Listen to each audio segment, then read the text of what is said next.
Kulturno društvo Godba Pihala Slovenske Konjice je 17. in 18. decembra 2011 izvedla dva tradicionalna božično-novoletna koncerta 21. leto zapored. Godbenikom je zopet uspelo dvakrat napolniti dvorano Kulturnega doma v Slovenskih Konjicah do zadnjega kotička in obiskovalcem pričarati čaroben božično-novoletni čas skozi prepoznavna glasbena dela, zimzelene uspešnice in seveda klasične skladbe v duhu prazničnega decembra. Za letošnji koncert so godbeniki pripravili 17 skladb, od tega so premierno izvedli kar 11 novih skladb. Moto letošnjega koncerta je bil po besedah umetniškega vodje Iva Kacbeka Mladi solisti se predstavijo, kar je pomenilo predstavitev 4 skladb s solističnimi nastopi: Ane Ravnak na klavirju, Matjaža Ravnaka na klarinetu, Jake Furmana na trobenti in Tadeja Drobneta na saksofonu. Po uvodni skladbi Tratata skladatelja Bojana Adamiča je bila na vrsti prva solistična skladba, skladba godbenikom zelo ljubega skladatelja Emila Glavnika v Beli galeriji s solistko Ano Ravnak.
V nadaljevanju prvega dela koncerta je publiko navdušil še solist Matjaž Ravnak na klarinetu, ki je z orkestrom izvedel čardaš italijanskega skladatelja Vittorija Montija, sicer Italijana, ki je ob prelomu 20. stoletja ustvaril eno najbolj priljubljenih čardaš skladb, zelo popularno tudi na Madžarskem, sicer Zibelki čardaša.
Pred odmorom je orkester izvedel še venček uspešnic iz mjuzikla Hair, ki je eden največkrat izvajanih mjuziklov v zgodovini, saj se številka ponovitev različnih produkcij po svetu giblje krepko preko 2000.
skladbo Alte Kameraden oziroma njeno posodobljeno verzijo Alte und Neue Kameraden jazzovskega skladatelja Harryja Snidersa se je pričel drugi del koncerta in se nadaljeval v naslednjo solistično skladbo, v kateri se je predstavil solist Jaka Furman, ki je odigral temo in variacije iz komične opere Spaßvogel.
Kot zadnji instrumentalni solist je skladbo Fantazija za alt saksofon nastopil Tadej Drobne, sicer študent saksofona na Glasbeni akademiji v Gradcu.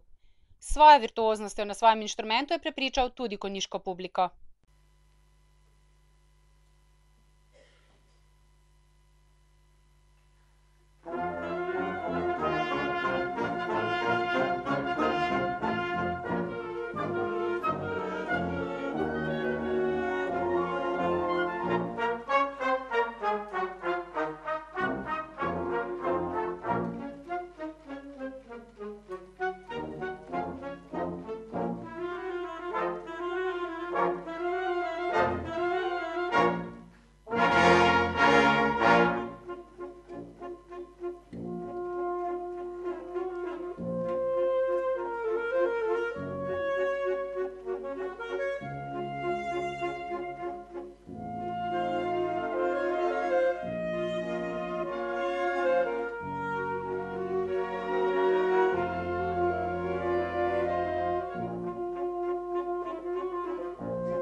Koncert je orkester zaključil s tradicionalnimi božičnimi melodijami v skladbah Radeckijeva Koračnica, White Christmas, Dan ljubezni, Za prijatelje in Bela snežinka, s katerimi so godbeniki obiskovalcem koncerta zaželeli vesel božič in srečno novo leto 2012.